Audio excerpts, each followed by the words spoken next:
Hello friends, welcome to Brightman's Academy. तो आज की इस वीडियो में हम पढ़ने वाले हैं अनुवांशिकी के बारे में तथा अनुवांशिकी में ग्रेगर जॉन मेंडल का क्या योगदान रहा उसके बारे में पढ़ने वाले हैं। तो इस वीडियो में हम दो क्वेश्चन का क्या करेंगे, आंसर जानेंगे और उनका विश्लेषण करेंगे। तो पहला क्वेश्चन है कि अनुवांशिकी के लिए ग्रेगर जॉन मेंडल के द्वारा मटर के ही पौधे का चुनाव, ये सिलेक्शन क्यों किया गया, उसका कारण क्या है कि उन्होंने अनुवांशिकी के लिए मटर के पौधे का ही चयन किया। और दूसरा जो क्वेश्चन है उसका आंसर जानेंगे कि मेंडल के जो सफलता का है कारण क्या है, मेंडल की सफलता के पीछे क्या क्या कारण है उसके बारे में हम जानेंगे। तो चलिए शुरू करते हैं इस वीडियो को। ग्रेगर मेंडल और अनुवांशिकी।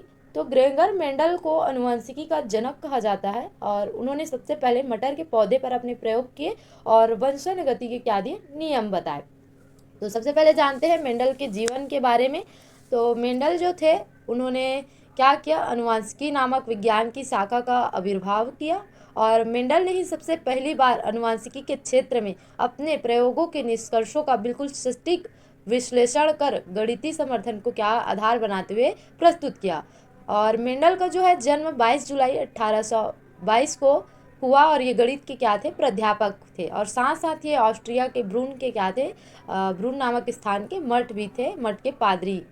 और अपने धार्मिक कार्यों के अतिरिक्त मेंडल को क्या थे, बागवानी में बहुत रुचि थी और उन्होंने चर्च की वाटिका में ही क्या किया था, मटर के पौधे के लक्षणों की अनुवांशिक स्थानांतरण का अध्ययन किया और 1857 से 1865 तक किया और उसके बाद अनुवांशिकी दिया।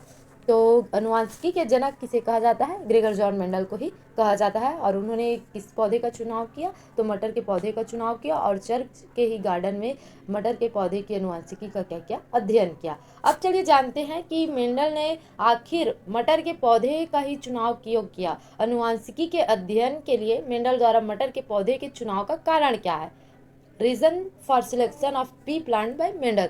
तो चलिए जानते हैं मेंडल के द्वारा जो मटर का पौधा चुना गया था उसका कारण है कि मटर का जो पौधा होता है वो एक वर्षीय होता है। ऐसा होता है, एक वर्षीय या वार्षिक होता है और जल्दी बढ़ता है और परिणाम भी क्या देता है, जल्दी देता है। इस कारण से मेंडल ने क्या किया कि इसका चुनाव किया। मटर का पौधा जो है एक वर्षीय होता है और इसका जीवन चक्र छोटा होता है और जिसके कारण जो है कुछ ही समय में हम इसके कई पीढ़ियों का क्या कर सकते हैं, अध्ययन कर सकते हैं। इस कारण से मेंडल ने इसका चुनाव किया कि कम समय में ही एक से अधिक पीढ़ियों का अध्ययन किया जा सकता है। दूसरा जो कारण था मेंडल के मटर के पौधे के चुनाव के पीछे का कारण, तो इसमें जो है साफ साफ विपरीत लक्षण मिलते हैं, जैसे कि लंबा, बौना, हरा और पीला बीज इत्यादि। तो इनमें जो लक्षण भी होते हैं वो कैसे होते हैं, साफ साफ दिखाई देते हैं। इसके अलावा मटर के पौधे के चुनाव का कारण क्या था कि फूल जो होते हैं स्वपरागण करते हैं लेकिन उनमें आसानी से पर परागण भी कराया जा सकता है। इस कारण से मटर के पौधे का चुनाव किया गया और बहुत सारे संतान आसानी से क्या है, प्राप्त किए जाते हैं, प्रोजनी।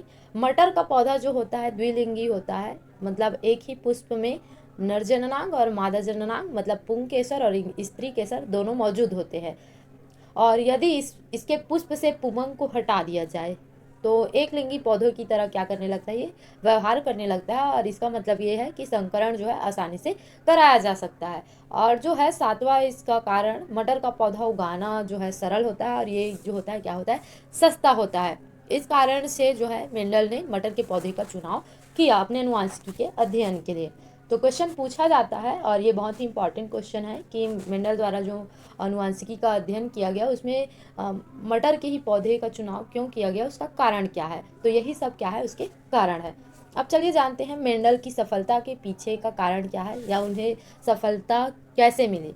तो हमने जो पढ़ा कि मेंडल के चुनाव, मटर के पौधे का चुनाव, वो भी इसके सफलता के कारण है कि उसने क्या किया, मटर के पौधे का चुनाव किया और जो कि एक बहुत ही अच्छा जो है पौधा था, उसमें सही सही से अध्ययन किया जा सकता था सुगमतापूर्वक।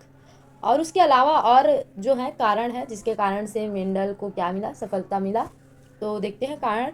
उन्होंने स्पष्ट और विपरीत लक्षण वाले पौधे का चयन किया, मतलब वही मटर के पौधे का चयन किया इस कारण से। दूसरा जो कारण है, प्रयोग में एक समय पर केवल एक ही लक्षण पर ध्यान दिया, जैसे तने की लंबाई पर, उसके बाद जो है उसके फूलों के कलर पर, बीज की आकृति पर। इस तरीके से जब मेंडल अध्ययन कर रहे थे तो केवल एक ही लक्षण को ध्यान में रख करके क्या कर रहे थे, अध्ययन कर रहे थे। और उनके अध्ययन का जो आधार था वो क्या था, गणितीय विश्लेषण और सांख्यिकी पद्धति के अनुसार ही उसने अध्ययन किया, इस कारण से उन्हें सफलता मिली। और उसके अलावा बड़ी संख्या में पौधे पर प्रयोग किया, कई बार उन्होंने प्रयोग किया और जिससे परिणाम अधिक विश्वसनीय बने रहे।